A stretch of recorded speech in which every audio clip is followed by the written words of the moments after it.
Bem-vindo ao mundo do xadrez. Eu me apaixonei pelo jogo de xadrez desde a minha infância. É uma mistura de jogo, arte e ciência. Ao longo dos anos, eu ganhei e perdi incontáveis jogos, tanto em torneios quanto jogando informalmente com meus amigos. Uma coisa surpreendente sobre o xadrez é que você pode estudá-lo por toda a vida e ainda descobrir novos mistérios. Também você pode sentir a beleza essencial do jogo em suas primeiras lições. Se você ainda não experimentou os mistérios do xadrez, vai começar a conhecê-lo a partir de agora. Neste curso, eu vou lançar as bases para a sua exploração do que eu chamo de A Selva em Preto e Branco. Na primeira parte do curso, vamos aprender as regras do xadrez. Vou ensinar-lhe os poderes e os valores das peças. E uma vez que você tenha assimilado esses princípios, nós estaremos prontos para entrar no coração e na alma do jogo. Na segunda parte do curso, eu vou te ensinar os fundamentos de táticas de xadrez. E você vai possuir os blocos de construção para o arsenal que vai levá-lo a jogar como os grandes jogadores. Então, na terceira parte, vamos fazer uma investigação um pouco mais sutil. Ideias estratégicas muito poderosas, dentro e fora do tabuleiro de xadrez. Tenho sido levado a acreditar que a melhor forma de abordagem do xadrez é aquela que nos ensina sobre nós mesmos e sobre a aprendizagem em geral.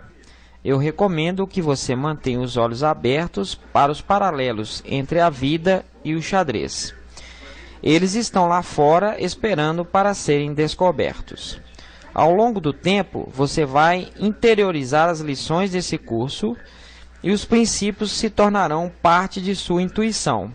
Em seguida, o tabuleiro de xadrez se tornará uma arena emocionante para você se expressar com criatividade e liberdade.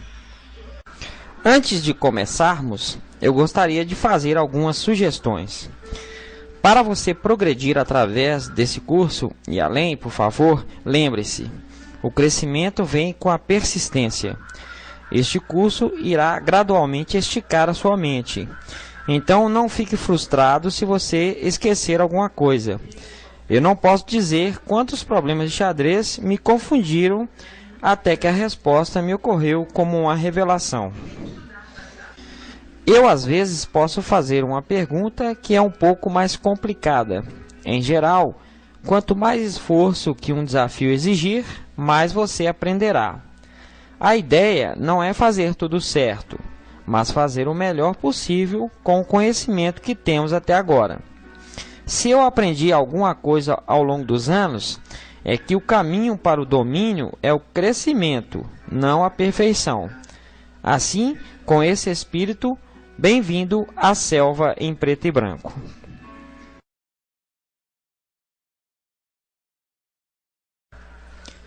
Vamos começar com o tabuleiro de xadrez. Existem 64 casas no tabuleiro de xadrez, 32 claras e 32 escuras. No jogo de xadrez, as linhas que correm verticalmente para cima e para baixo no tabuleiro são chamadas de colunas. As linhas que correm horizontalmente são chamadas de fileiras. E as linhas que cortam diagonalmente são chamadas diagonais. Agora lembre-se, o tabuleiro de xadrez deve ser colocado de tal modo que tenha uma casa clara no canto inferior direito. No jogo de xadrez, as brancas sempre iniciam a partida.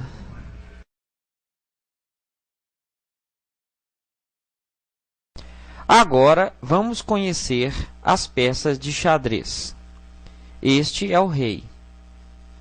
Esta é a dama. A torre. O bispo. O cavalo. e o peão. Os valores das peças. O peão é a peça mais fraca no tabuleiro de xadrez. É também conhecido como a unidade de valor. Assim, os valores das outras peças são medidos pelo número de peões que elas valem. O cavalo vale cerca de 3 peões. O bispo também vale cerca de 3 peões. Iremos falar mais sobre isso depois. O cavalo e o bispo valem ambos cerca de 3 peões, mas eles se movem de maneira muito diferente. Em algumas posições, os cavalos são mais fortes. Em outras posições, os bispos são mais fortes. E você vai aprender sobre essas nuances mais adiante. Por enquanto, cavalo 3 peões, bispo 3 peões. A torre é muito poderosa. Vale cerca de 5 peões. A dama é a peça mais poderosa no tabuleiro de xadrez. Vale 9 peões. O rei não tem realmente um valor que pode ser medido com peões, porque o rei, embora não tão poderoso, não pode ser perdido. O objetivo do jogo é capturar o rei inimigo, portanto, o seu rei tem valor infinito, embora não tanto poder.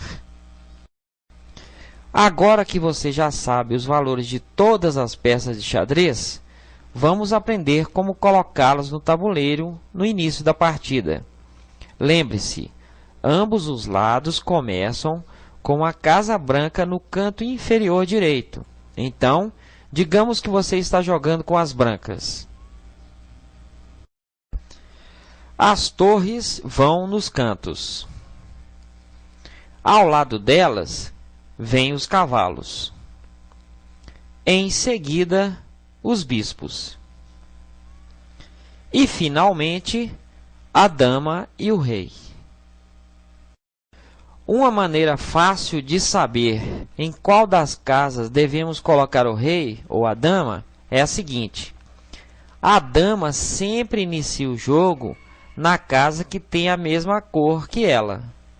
Então, a dama branca inicia o jogo na casa branca e o rei ao seu lado. Os peões cobrem a segunda fileira. Você começa com 8 peões. Apesar do peão ter valor pequeno, você começa o jogo com muitos deles. Aqui vemos as peças brancas em suas posições iniciais. As torres nos cantos, os cavalos, os bispos, a dama e o rei. Os peões são colocados na segunda fileira. Perceba que a dama branca é colocada na casa de mesma cor que ela. A dama branca na casa branca. As peças negras obedecem à mesma ordem. As torres nos cantos, depois os cavalos, os bispos, a dama e o rei. Os peões negros são colocados na sétima fileira. Observe que a dama negra está na casa negra, de mesma cor que ela, e o rei ao seu lado. Agora você já sabe a posição inicial das peças no jogo de xadrez.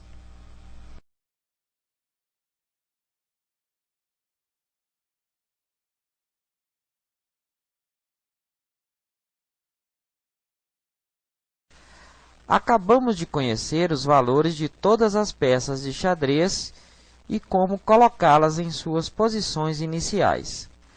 Agora vamos aprender como elas se movem. Vamos começar com a unidade de menor valor no xadrez, o peão.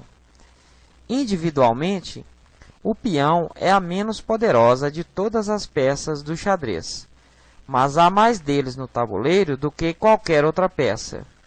Por isso, é essencial aprender a usá-los em coordenação.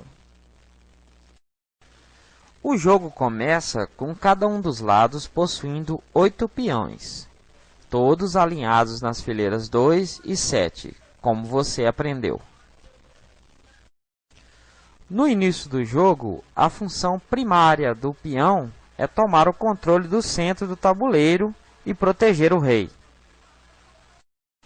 Então, vamos aprender o movimento do peão. Na primeira jogada de cada peão, ele tem a opção de avançar uma ou duas casas. É muito importante lembrar que, após sua primeira jogada, os peões só podem avançar uma casa de cada vez. Por exemplo, o peão E2 branco pode mover-se tanto para E3 quanto para E4, porque é seu primeiro movimento. Mas, uma vez em E4, ele só pode ir para E5. Então, o peão tem a opção de mover duas casas para frente somente em seu primeiro movimento. O peão possui uma série de qualidades únicas. Primeiro de tudo, o peão é a única peça que não pode mover-se para trás. Assim, como veremos mais tarde, em estudos mais avançados, temos que ter cuidado com a nossa estrutura de peões. Além disso, o peão é a única peça que captura de maneira diferente de como se move. Peões movem-se para frente, mas capturam na diagonal. Assim, nesta posição, o peão branco de D3 pode capturar o peão negro em C4, mas não pode se mover para frente porque está bloqueado pelo peão preto em D4. Apesar de ser pequeno, cada peão tem um potencial enorme. O maior poder do peão é chamado de promoção. Toda vez que um peão chega à última casa do tabuleiro, ele pode se transformar em qualquer outra peça de xadrez, com exceção do rei, é claro. O peão avança uma casa de cada vez. E quando chega na oitava fileira, pode transformar-se em uma dama, uma torre, um bispo ou um cavalo. Quase sempre a promoção do peão é para a dama, mas existem raras exceções que veremos mais tarde. Vamos fazer alguns exercícios. Nesta posição, destaque todos os movimentos legais dos peões brancos.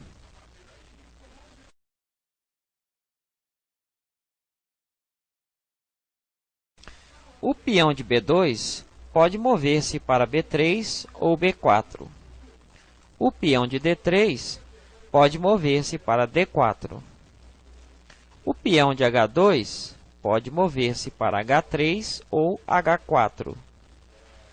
O peão de A3 não pode mover-se porque está bloqueado pelo peão negro em A4. Nesta posição, o que você acha que o peão branco deve fazer?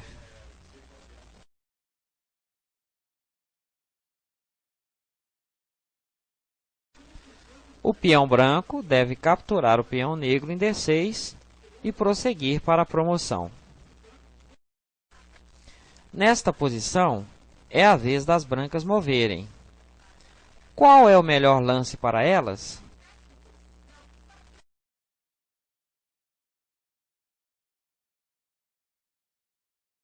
O peão move-se para H4. Observe que as brancas, em apenas 4 movimentos, alcançarão a casa de promoção H8. As negras, por sua vez, precisarão de 5 movimentos para atingir a casa de promoção A1. No jogo de xadrez, o lado que promove seu peão primeiro costuma ter uma vantagem decisiva. Este exercício é um pouco mais complicado. A vez é das negras. O que elas devem jogar? Elas têm duas opções: mover o peão para E6 ou E5. A melhor opção é mover o peão para E5. Assim, quando as brancas moverem o seu peão para D4, este será capturado pelo peão negro. Existe um tipo de posição no xadrez chamada zugzwang.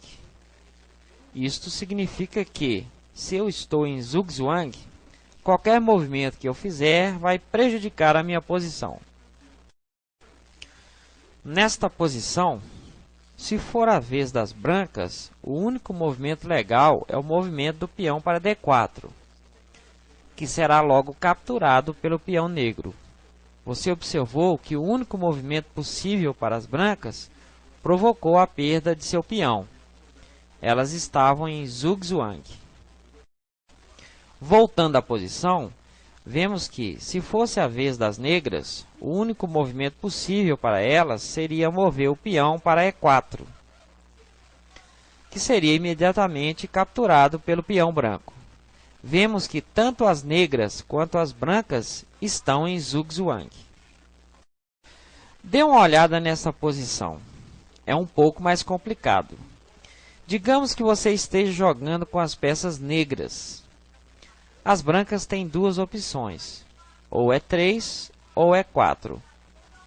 Vamos dar uma olhada em ambos. Digamos que as brancas jogaram E3. Qual deve ser o movimento das pretas? A resposta é que as pretas devem jogar F5.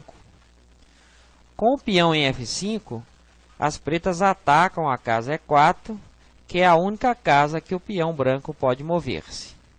Assim que o peão branco for para a casa E4, será capturado pelo peão negro em F5. Agora voltemos à posição inicial e vamos supor que as brancas moveram seu peão para E4. Qual deve ser o movimento das pretas agora? Elas devem mover o seu peão para F6. O peão negro em F6 domina a casa E5, que é a única casa que o peão branco pode mover-se. Quando o peão branco for para a casa E5, será capturado pelo peão negro. Concluímos então que nesta posição, as brancas perdem qualquer que seja sua opção de movimento. Dê uma olhada nessa posição. Qual é o melhor movimento para as brancas? A resposta é peão de D2 para D3. Perceba que as casas nas quais os peões negros podem mover-se estão todas dominadas pelos peões brancos. Qualquer movimento das negras a colocarão em desvantagem. Elas estão em zugzwang. Agora vamos aprender uma das regras mais complicadas do xadrez, o en passant, que em francês significa de passagem. É assim que funciona. Nesta posição, suponhamos que o peão E branco avançou para a quinta fileira. O avanço desse peão tem como objetivo controlar a casa F6, por causa da regra a seguir. Se o peão negro avança duas casas, ele poderá ser capturado pelo peão branco da seguinte forma. O peão branco move-se para F6 e o peão negro é retirado do tabuleiro, como se ele estivesse se movido para a casa F6 e não F5. O peão foi capturado por en passant. É importante ressaltar que a captura por en passant só pode ser feita imediatamente após o movimento do peão adversário que saltou duas casas a partir de sua casa inicial. Analise essa posição. Se as negras jogarem o seu peão de D7 para D5, quais são as opções de captura dos peões brancos? As brancas podem capturar o peão de F6 com seu peão de E5, ou capturar por en passant o peão negro de D5, movendo o seu peão de E5 para D6. Para finalizar, convém ressaltar que a captura por en passant só pode ser feita imediatamente depois que o peão adversário saiu de sua casa inicial, saltando uma casa atacada por um peão adversário. Após esse movimento, você tem uma única oportunidade de captura saltando para a casa da sexta fileira. Aqui termina o nosso estudo sobre o peão.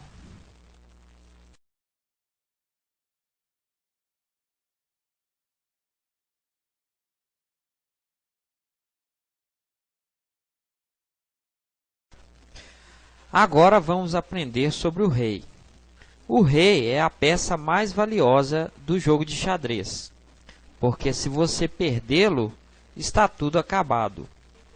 O objetivo do xadrez é capturar o rei inimigo e, ao mesmo tempo, proteger o seu próprio rei. Apesar de ser muito importante, o rei não é muito móvel. Nesta posição, o rei branco em E5 pode se mover para todas essas casas indicadas. É fácil de lembrar como o rei se move. Ele pode mover-se uma casa em qualquer direção, desde que a casa não esteja defendida por peça inimiga. Nesta posição, com o rei em C2, o rei pode mover-se para todas essas casas indicadas. Então lembre-se, um rei pode mover-se na diagonal, horizontal ou na vertical, uma casa de cada vez. No início do jogo, queremos manter o rei em segurança, protegê-lo atrás de uma linha de peões. Mas depois, quando há menos perigo à espreita, podemos usar o rei ativamente. No final de uma partida, o rei costuma ser peça fundamental para a vitória. É importante aprender a jogar quando é o momento apropriado para ativar o rei. Falaremos mais sobre isso em cursos de finais de jogo. Agora você já sabe como o rei se movimenta. Sabe também que o objetivo do xadrez é capturar o rei. Sempre que o rei é ameaçado por uma peça inimiga, chamamos essa jogada de cheque. Nesta posição, se o branco joga o peão de E4 a E5, sabemos que os peões capturam diagonalmente, o rei negro está em xeque. O rei deve obrigatoriamente sair do xeque. Nesse caso, ele deve mover-se para uma casa que não esteja ameaçada por peça inimiga. As opções são as casas E6, E7, D7, C7 e C6. Ele não pode capturar o peão de E5, nem mover-se para as casas D5 e C5, porque estão protegidas pelo rei branco. Então, para sair do xeque, o rei deve sair do alcance do peão branco. O objetivo real do xadrez é o chamado xeque-mate. O xeque-mate ocorre quando o rei está em xeque e qualquer movimento legal não o livra do xeque.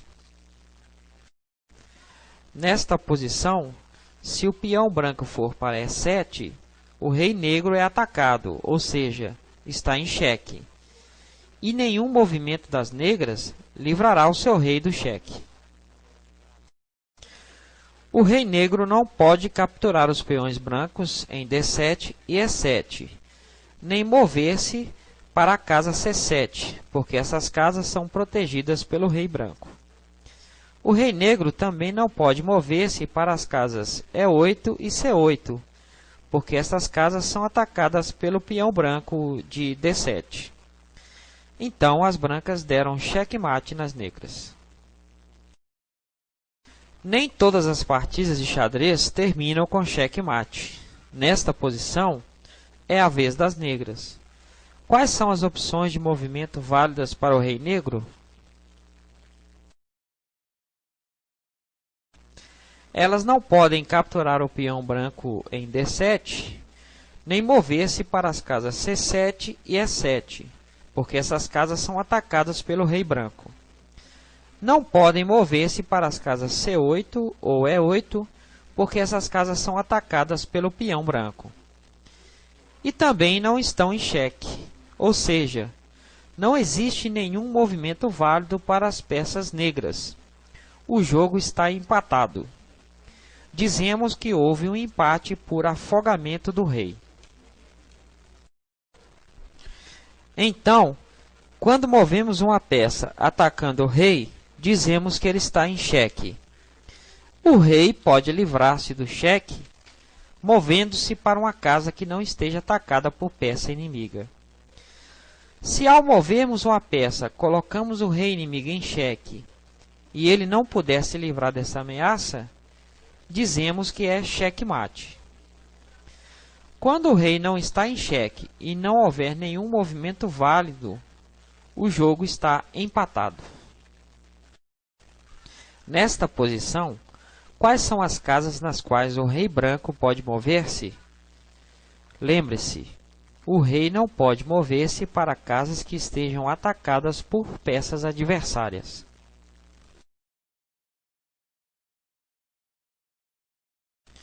Sabemos que o rei move-se uma casa em qualquer direção, porém não pode mover-se para casas dominadas por peças adversárias. Então, nesta posição, o rei pode mover-se para as casas D4, C5, D6, E4 e E6. A casa C4 é atacada pelo rei negro. As casas C6 e E5 são atacadas pelos peões negros. Nesta posição, o rei branco está em xeque. Qual é o melhor movimento para as brancas?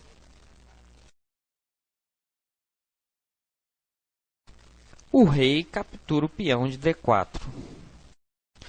Nesta posição, é a vez das brancas. Elas estão em xeque. Qual é o único movimento válido para o rei branco?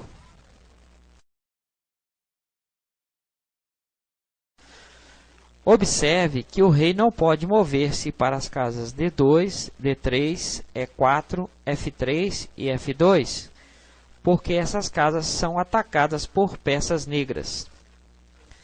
Também não pode capturar o peão em D4, pois ele é protegido pelo peão em C5. A única casa disponível é a casa F4. Nesta posição, o rei branco está em xeque. Qual é a melhor jogada para as brancas? O peão branco captura o peão negro, dando xeque-mate no rei negro. Nesta posição, é a vez das brancas. O que elas devem fazer? Parece uma posição simples, mas dependendo do movimento do rei branco, o jogo pode terminar em vitória ou em empate. Se o branco mover seu rei para D6, o jogo termina em empate, pois o rei negro não está em xeque e não existe nenhum movimento válido para ele, já que todas as casas disponíveis são dominadas por peças brancas. As brancas podem vencer o jogo da seguinte maneira. O rei branco move-se para E6, o rei negro move-se para C7. O rei branco move-se para E7. O rei negro move-se para C6. Então, o peão branco move-se para D8 e é promovido para a dama. Com a dama, as brancas vencem facilmente. Aqui termina o nosso estudo sobre o movimento do rei.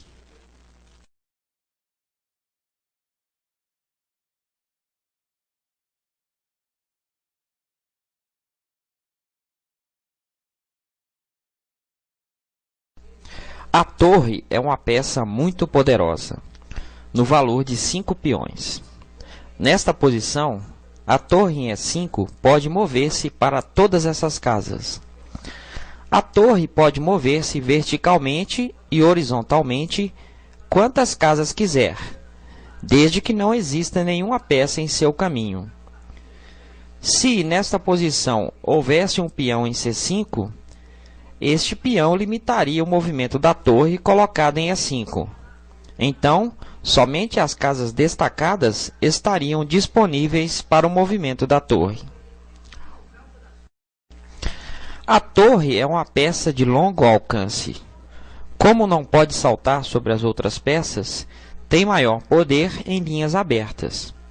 Em um tabuleiro vazio, a torre controla o mesmo número de casas, tanto no centro quanto na lateral do tabuleiro. Como veremos mais tarde, isto é muito incomum. A maioria das peças de xadrez são muito mais poderosas quando colocadas no centro do tabuleiro. Nesta posição, de que maneira a torre pode mover-se até a casa G7 com apenas 2 movimentos? O peão em A2 impede o movimento vertical da torre. Então, primeiro ela move-se para G1 e depois move-se para G7. Nesta posição, a torre negra pode capturar algum dos peões brancos? As torres movem-se horizontalmente e verticalmente. Então, o peão em B2 está fora do alcance da torre negra.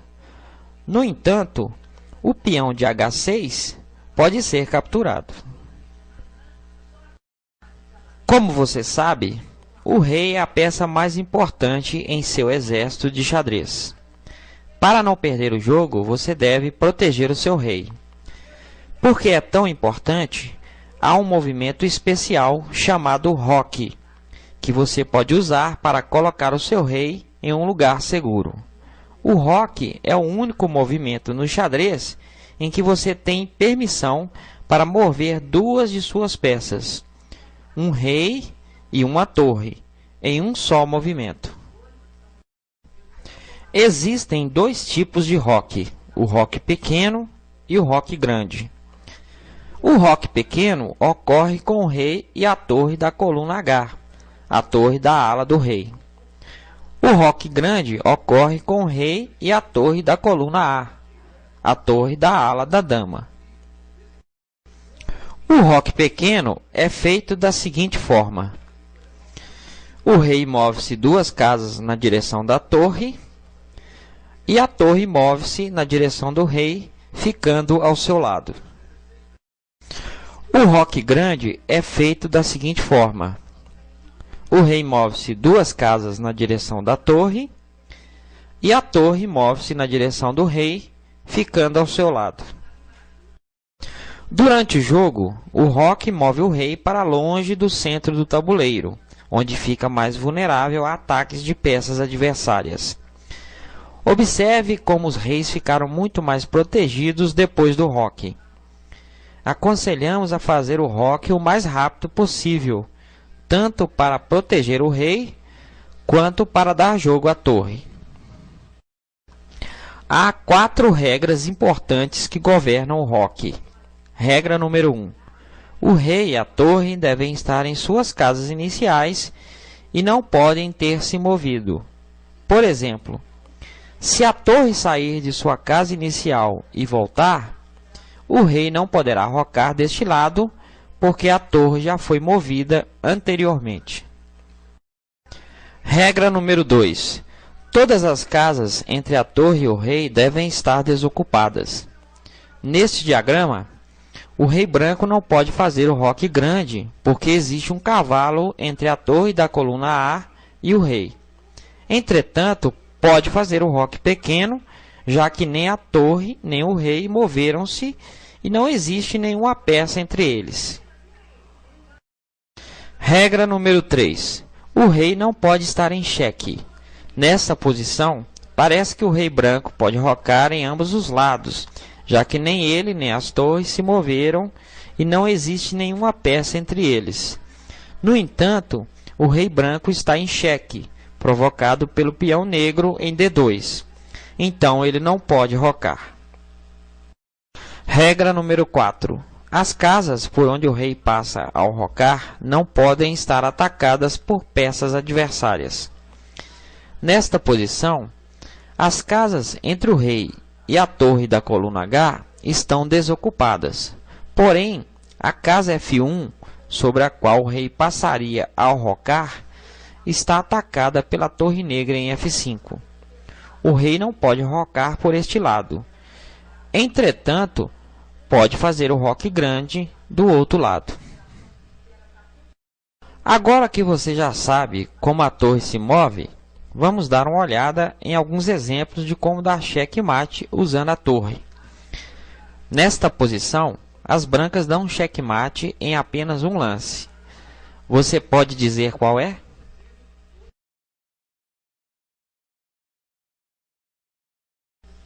Elas movem a torre de A1 para A8. Observe que as pretas levam cheque da torre e não podem mover-se para nenhuma casa, porque todas estão atacadas pela torre ou pelo rei brancos.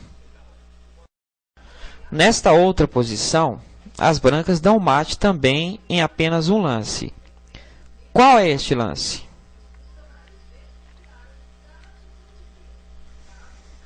As brancas movem a torre de A1 para A8. Este mate é conhecido como mate corredor. Nesta posição, há um monte de peças no tabuleiro. É a vez das negras. Com apenas um lance, elas podem dar checkmate no rei branco. Que lance é esse?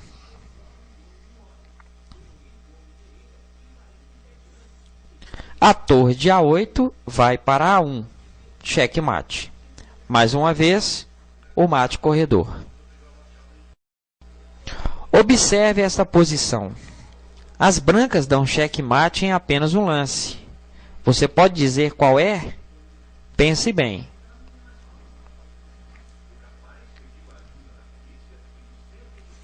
A torre de H2 vai para A2. O rei negro está em xeque e todas as casas que ele poderia mover-se estão dominadas pelas peças brancas. Nesta outra posição, as brancas dão checkmate em apenas um lance. Diga qual.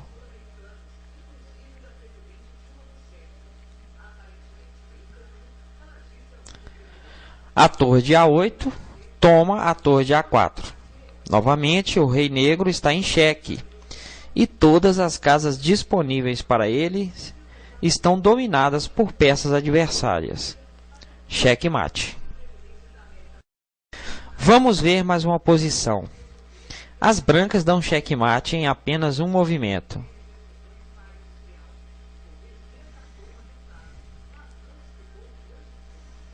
A torre de A1 vai para H1. Novamente, não há casas livres para a fuga do rei negro. Todas as casas disponíveis estão dominadas por peças brancas. Nesta posição, as negras dão mate em dois lances. Analise a posição e diga qual é o primeiro. A torre de H5 vai para H2, cheque. O rei não pode mover-se para as fileiras 2 e 3, porque elas estão dominadas pelas torres negras. Resta apenas a fileira 1. Quando o rei branco for para a fileira 1, a torre de A3 vai para A1 e dá checkmate ao rei branco. Agora, vamos a um exercício um pouco mais complicado. Fique à vontade. Lembre-se de tudo que você aprendeu até agora e tente encontrar o melhor movimento para as negras. Como você pode ver, a torre em H5 pode tomar uma das torres brancas, mas isso seria um enorme erro. Por quê? Qual é a melhor jogada das negras agora? A melhor jogada é a torre de E2 vai para E1, checkmate. Lembre-se que o objetivo principal do xadrez é dar checkmate no rei adversário e não capturar peças inimigas. Nesta posição, as brancas podem dar checkmate no rei negro em dois lances. Estude a posição e tente descobrir como. A resposta é: o peão de G2 vai para G4, cheque. O rei negro só tem uma opção de movimento, a casa H4. Então, as brancas movem sua torre para G6, checkmate. Aqui termina o nosso estudo sobre o movimento da torre.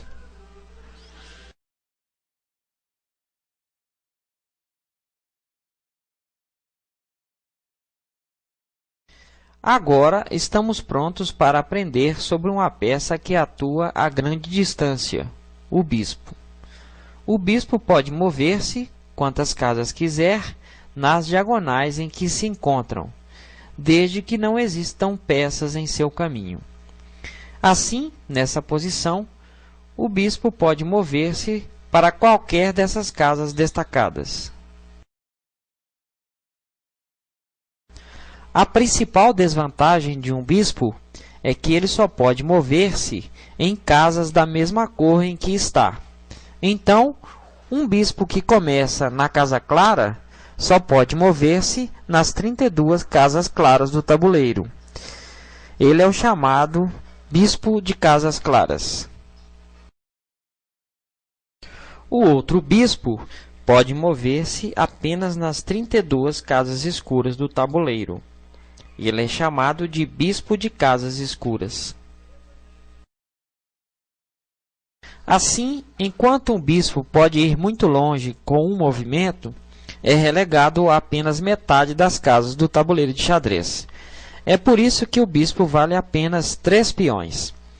Nesse tipo de posição, o bispo pode mover-se através da estrutura de peões brancos, mas não pode atacar qualquer deles, porque eles estão todos em casas escuras.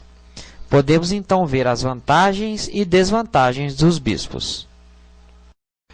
Como qualquer outra peça, exceto o peão, o bispo captura da maneira como ele se move. Nesta posição, o bispo branco pode capturar a torre em B2 e o peão em F4, mas não pode capturar o peão H6 por estar bloqueado pelo peão de F4. Ele não pode saltar sobre as outras peças. Se um bispo está bloqueado por seus próprios peões, é considerado um bispo mau. Você deve maximizar a mobilidade de suas peças. Aqui, o bispo branco está bloqueado por seus próprios peões e não pode fazer nada ativo. É um bispo mau. O bispo negro, por outro lado, é livre para mover-se e pode atacar os peões brancos nas casas escuras. Nesta posição, as negras ganham, porque tem um bispo bom. Agora vamos ter um momento para falar sobre qualidade no xadrez. Dizemos que cada peça tem um valor numérico. Os bispos valem 3 peões. Torres valem 5 peões. Mas, na verdade, os valores das peças variam com a posição no tabuleiro. E é importante aprender sobre os princípios que determinam o que faz um determinado tipo de peça mais ou menos poderosa. Acontece, por exemplo, que os bispos são muito melhores em jogos abertos do que em jogos fechados. Um jogo aberto, por sinal, é quando a estrutura de peões central não está bloqueada.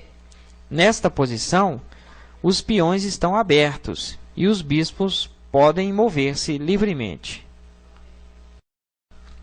Aqui, nesta posição, os bispos estão presos pelos peões. Cavalos, por outro lado, mesmo valendo aproximadamente 3 peões, são muito poderosos em jogos fechados.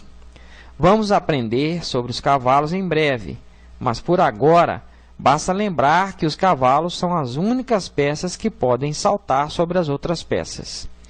Assim, em um jogo fechado, um cavalo pode saltar para o ataque, enquanto outras peças estão bloqueadas.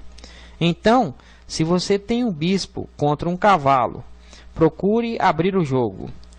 Com o conhecimento desses princípios, você será capaz de tomar decisões estratégicas mesmo em suas primeiras semanas de jogo. Só para mostrar-lhe o poder de centralização no xadrez e também para mostrar-lhe o poder do bispo, dê uma olhada nessa posição. Aqui, 2 bispos brancos em D5 e E5 cobrem todas essas casas. Observe que um dos bispos cobre as casas claras e o outro cobre as casas escuras. Apesar de o cavalo e o bispo valerem aproximadamente 3 peões, 2 bispos em conjunto geralmente valem mais do que um cavalo e um bispo ou 2 cavalos. Eles se completam. Agora vamos fazer alguns exercícios. Nesta posição, qual é o melhor movimento para as brancas? O bispo branco pode capturar os peões em A7 e B4, e também a torre em E7.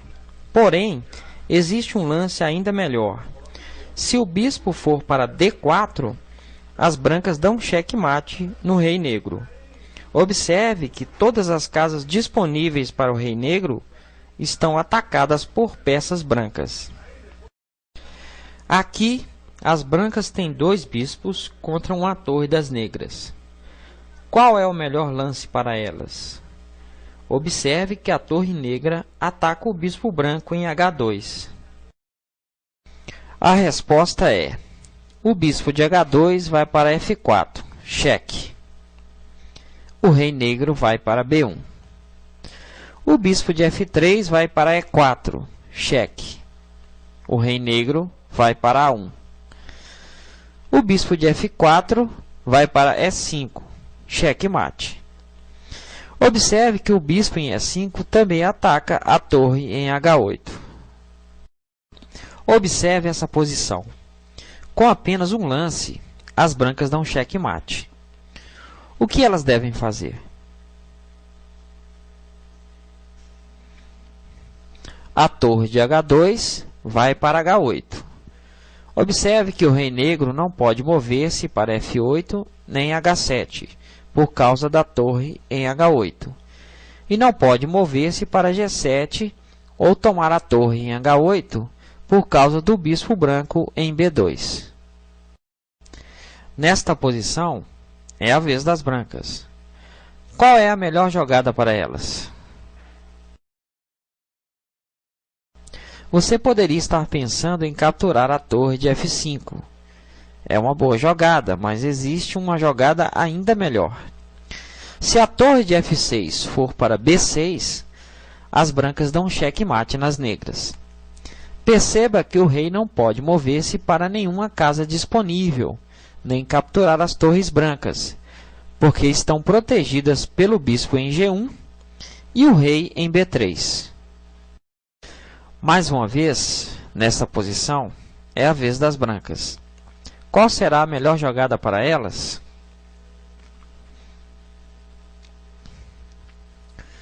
Você poderia estar pensando em capturar o bispo em C1. Porém, existe uma jogada ainda melhor. Se o bispo de D2 for para C3, ele dá cheque ao rei negro. Quando este sair do cheque, as brancas capturam a torre negra em H8. Lembre-se de que a torre vale 5 peões e um bispo vale 3 peões. Em geral, é mais vantajoso capturar uma torre do que um bispo.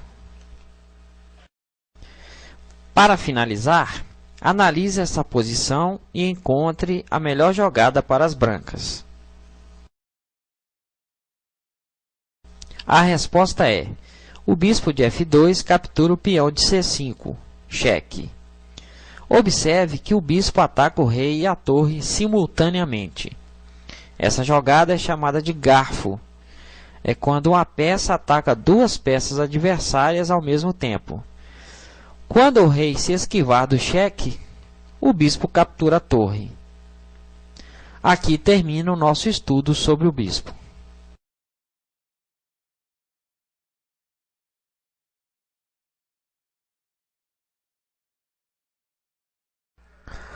Agora vamos falar sobre a dama. Ela é a peça mais poderosa no tabuleiro de xadrez. A dama combina os poderes da torre e do bispo e vale 9 peões, 2 bispos e um cavalo, 2 cavalos e um bispo, uma torre, um bispo e um peão, ou qualquer outra combinação de peças. Naturalmente, essas avaliações variam com a posição, e vamos aprender a fazer os julgamentos. Como dissemos anteriormente, a dama combina os poderes da torre e do bispo. Então, ela pode mover-se horizontalmente, verticalmente ou diagonalmente, desde que não esteja bloqueada. Portanto, nesta posição, a dama controla todas essas casas. É uma peça muito poderosa. Nesta posição, quais são as peças negras que podem ser capturadas pela dama? A resposta é a torre em G7, os peões em B6, B2, F4 e F2 e o bispo em A4. Dentre essas peças, qual deve ser capturada pela dama? A resposta é: a dama captura a torre em G7.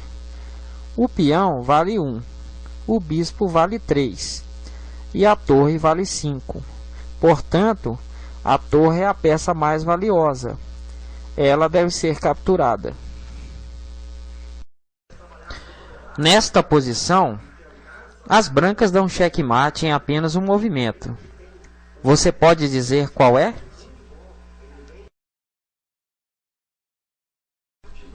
A dama vai para B2.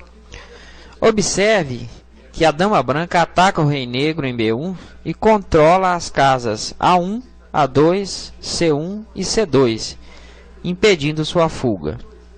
O rei negro também não pode capturar a dama branca, porque ela está protegida pelo rei branco. Nesta outra posição, as brancas dão checkmate em apenas um movimento. Descubra qual. A resposta é: a dama vai para D6. Observe que a dama ataca o rei negro e domina as casas C6, E6 e E5, impedindo a sua fuga. Ele também não pode mover-se para as casas C4, D4 e E4, porque o rei branco controla essas casas. E não pode capturar a dama branca nem o peão branco, porque eles se protegem mutuamente.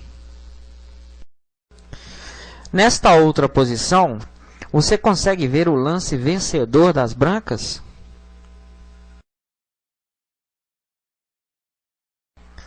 A dama vai para G7, checkmate. Observe que o rei negro não pode permanecer na sétima fileira, por causa da dama branca, e nem pode mover-se para a sexta ou oitava fileiras, porque elas são dominadas pelas torres. Nesta posição, qual é o melhor movimento para as brancas?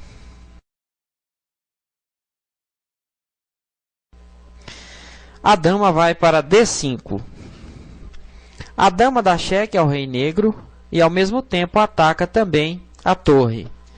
Essa jogada é chamada de garfo, que já foi mencionada anteriormente, quando uma peça ataca duas peças inimigas ao mesmo tempo.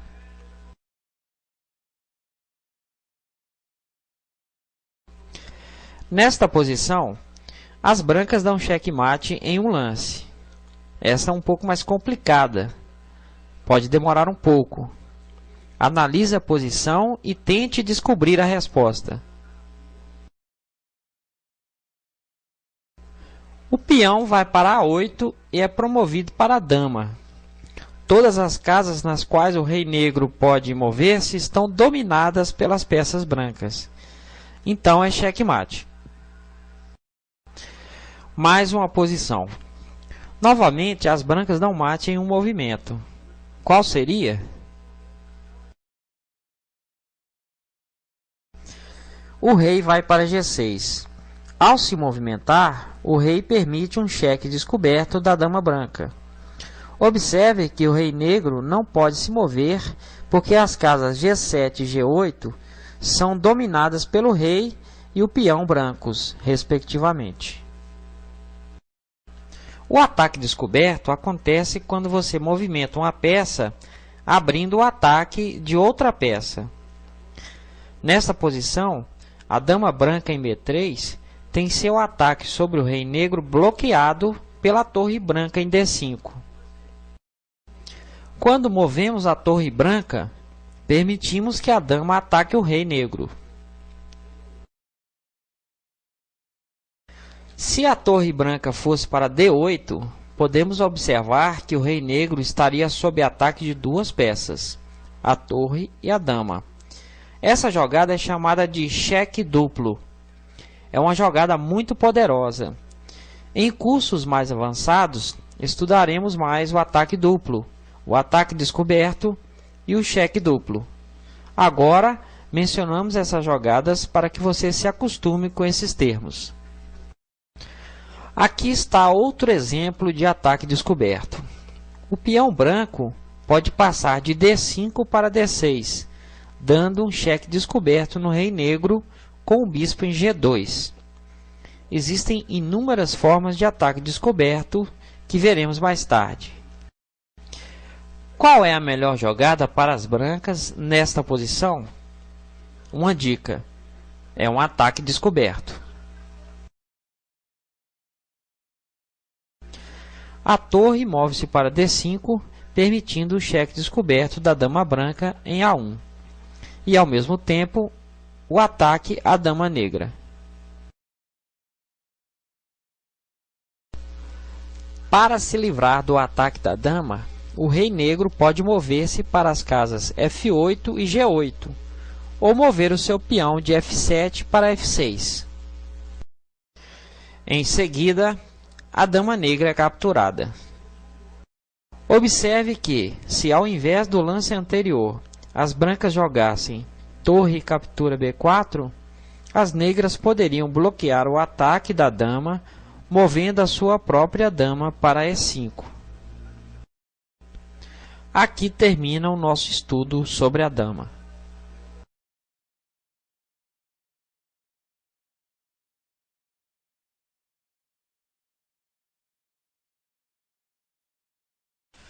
Agora vamos falar sobre o cavalo.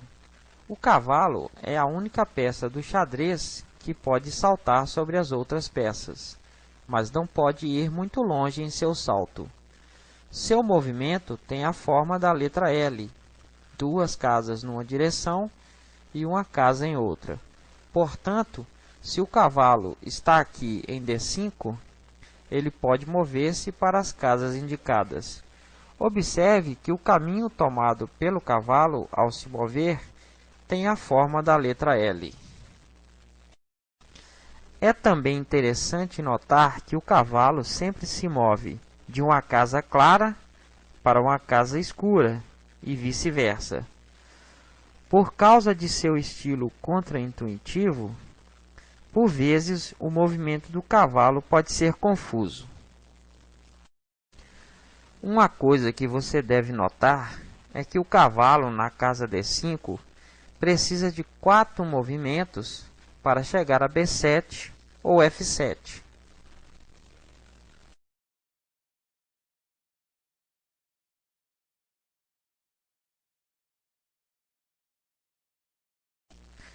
Se uma peça estiver na diagonal com uma casa entre ela e o cavalo, está a 4 movimentos de ser capturada. Os números nas casas mostram a quantidade de movimentos necessários para que o cavalo saia de D5 e chegue até esta casa. Assim, você pode estar muito perto de um cavalo, mas a salvo de ataque. O cavalo é muito bom em um jogo fechado, porque ele pode saltar sobre as outras peças. Também é importante encontrar postos avançados para o cavalo. Um posto avançado é uma casa no campo adversário que um peão inimigo não pode atacar. Observe que, se o cavalo de E3 for para F5, pode atacar a torre em G7 e o peão em D6 sem sofrer nenhuma ameaça de peões adversários. O cavalo no centro do tabuleiro controla 8 casas. Por exemplo, o cavalo em D4 controla todas essas casas destacadas. Quando o cavalo está no lado do tabuleiro, controla 4 casas, como é o caso do cavalo em A4. Quando o cavalo está no canto do tabuleiro, controla apenas 2 casas. Então, concluímos que centralizar o cavalo permite um maior número de casas dominadas por ele. Isto é válido para a maioria das peças de xadrez. Nesta posição, com quantos movimentos poderemos levar o cavalo para a casa G6?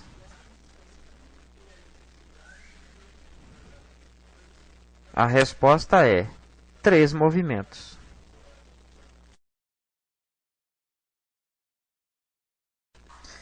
Nesta posição, com quantos movimentos podemos levar o cavalo para a casa B1?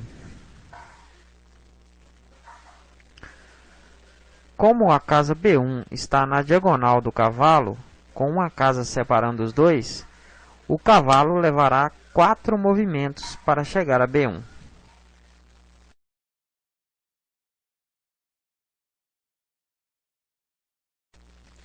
A arma mais comum do cavalo é o garfo. Nesse tipo de jogada, o cavalo ataca simultaneamente 2 ou mais peças adversárias.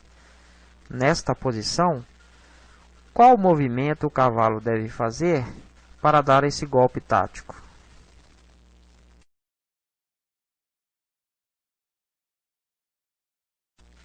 Se o cavalo for para C7, ele dará cheque ao rei negro e, ao mesmo tempo, atacará a dama e a torre negras. Nesta posição, qual é a melhor jogada das peças negras?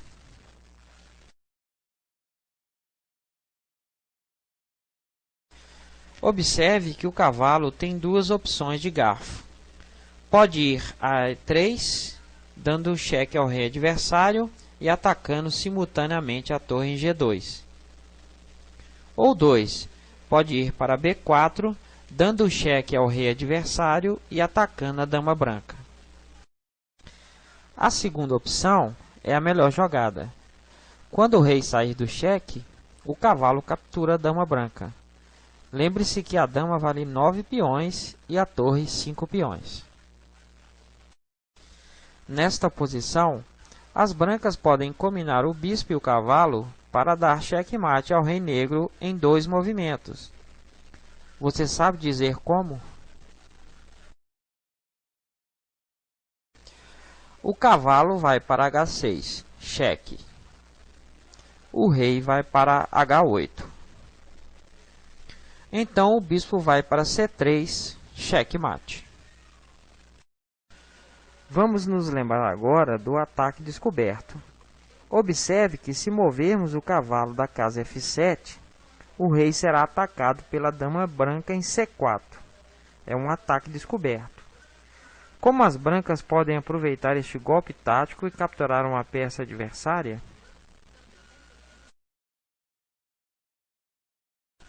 Se o cavalo for para E5, dará cheque ao rei negro, que ao sair do cheque, permite a captura do cavalo negro.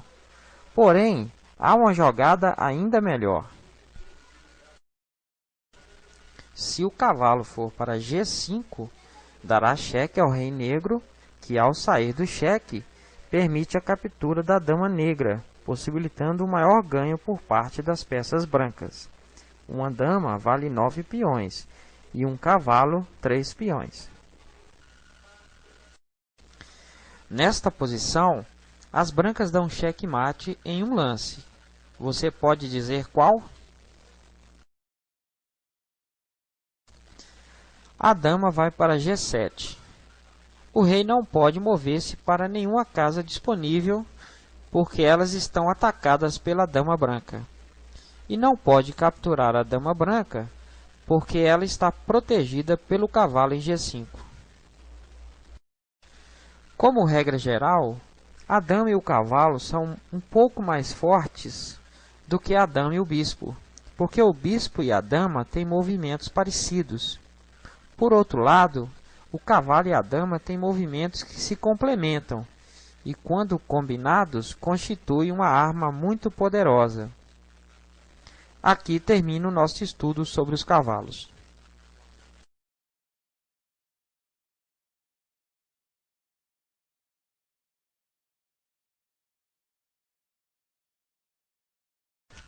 Agora vamos falar sobre a linguagem do xadrez, a notação algébrica. O xadrez é considerado esporte, ciência e arte.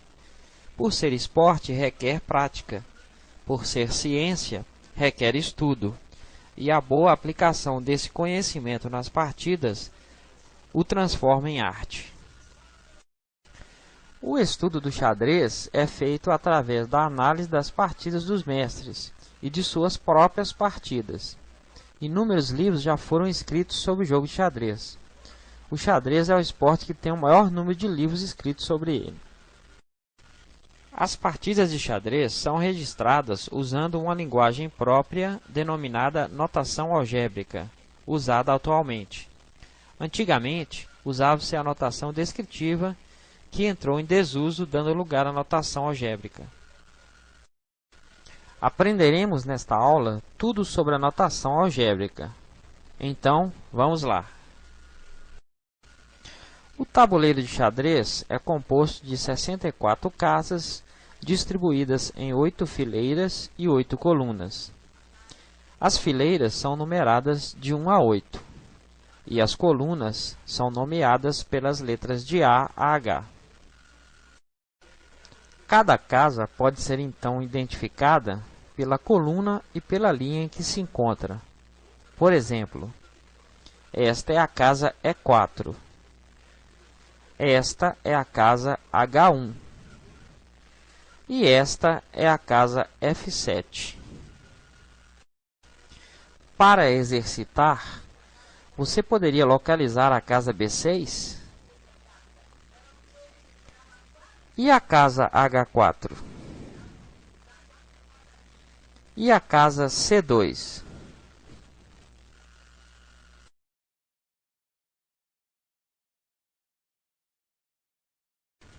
Já que sabemos identificar as casas, passemos para as peças.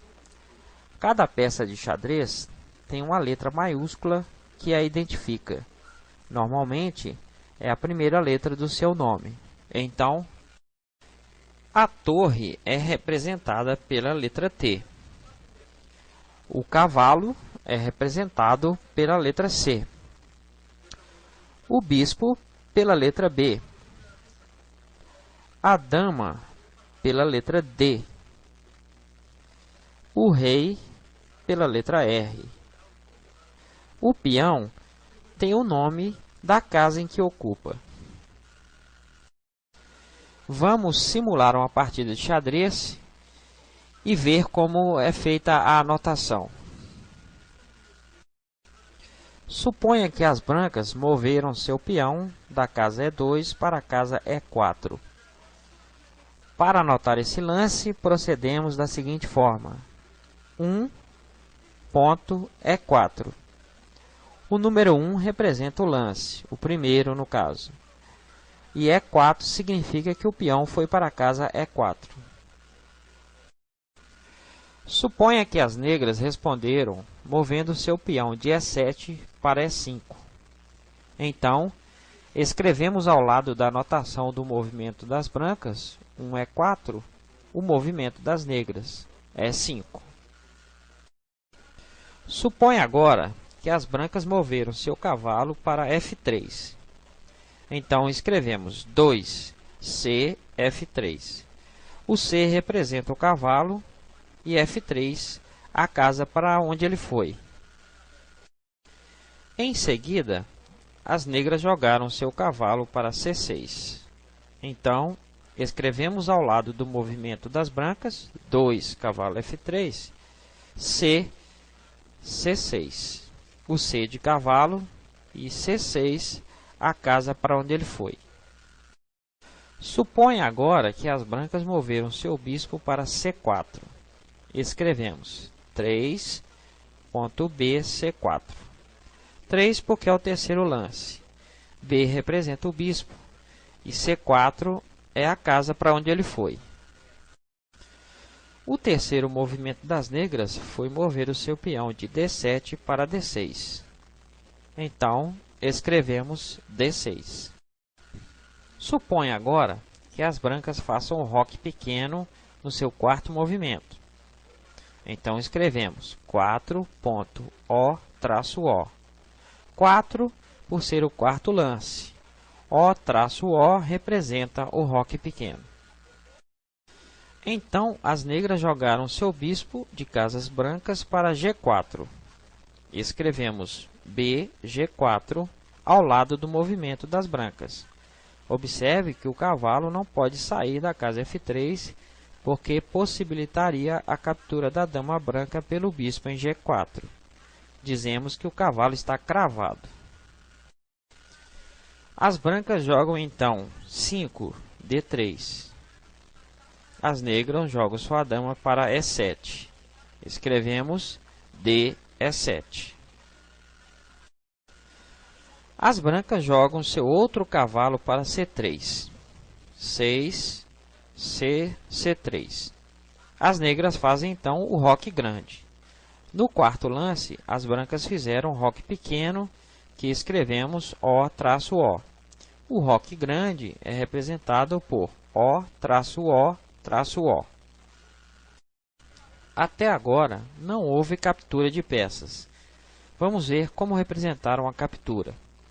Suponha que as brancas moveram seu bispo e capturaram o peão em F7. Escrevemos 7, BX, F7. 7 representa o sétimo lance. B representa o bispo. O X representa a captura. E F7, a casa onde estava a peça capturada. A dama branca, então, captura o bispo em F7. Escrevemos DX, F7. As brancas jogam seu cavalo para G5. 8, CG5. O bispo negro captura a dama branca. BX, D1. Então, as brancas capturam a dama negra, dando um garfo nas duas torres. Escrevemos 9, CX, F7. Uma das duas torres será capturada pelo cavalo branco. Espero que você tenha compreendido a lógica da notação algébrica. Em caso negativo, volte e veja quantas vezes forem necessárias até compreender completamente. Vamos agora ver algumas peculiaridades da notação algébrica. Primeiro, vamos anotar um cheque. Voltemos à posição inicial e acompanhemos uma outra partida. 1, E4. O peão branco vai para E4. D6. O peão negro vai para D6. O bispo branco vai para B5. Cheque. Como anotar esse lance? A resposta é 2, B5 mais. O sinal de mais indica que o lance representa um cheque. As negras têm que livrar o seu rei do cheque e jogam C6, ameaçando o bispo branco ao mesmo tempo. Então, o sinal de mais, depois da anotação, indica que o rei está em xeque. Vamos agora ver como anotar o xeque-mate. Outra partida. 1, E4, E5. 2, bispo C4, bispo C5. 3, dama F3, D6. As brancas dão xeque-mate, capturando o peão em F6 com sua dama. O rei não pode se mover e não pode capturar a dama branca, porque ela está protegida pelo bispo. Escrevemos 4, DX, F7, mais. O símbolo mais representa o xeque-mate. Então, mais representa xeque, mais representa xeque-mate. Acompanhemos essa partida. 1, E4, E5, 2, D4, E toma D4. Como você notou, ao me referir ao peão que capturou, apenas escrevi a letra da coluna em que ele estava, a coluna E. Lemos, o peão E captura D4. As brancas então jogam 3, C3, e as negras jogam D toma C3. O peão da coluna D captura o peão C3. Então, as brancas jogaram 4, cavalo toma C3. Essa abertura é chamada gambito dinamarquês. Voltemos à posição inicial e acompanhemos uma nova partida. 1, E4, E5, 2, D3, cavalo F6, 3, cavalo E2, bispo C5. Agora vamos supor que você queira mover o seu cavalo de B1 para C3. Observe que o cavalo de E2 também pode ir para C3. Se escrevermos 4, cavalo C3, não será possível saber qual dos dois cavalos foi para C3. Para resolver esse problema, observamos que um dos cavalos está na coluna B e o outro na coluna E. Então escrevemos 4, CB, C3. O cavalo da coluna B foi para C3. Também poderíamos escrever 4, C1, C3.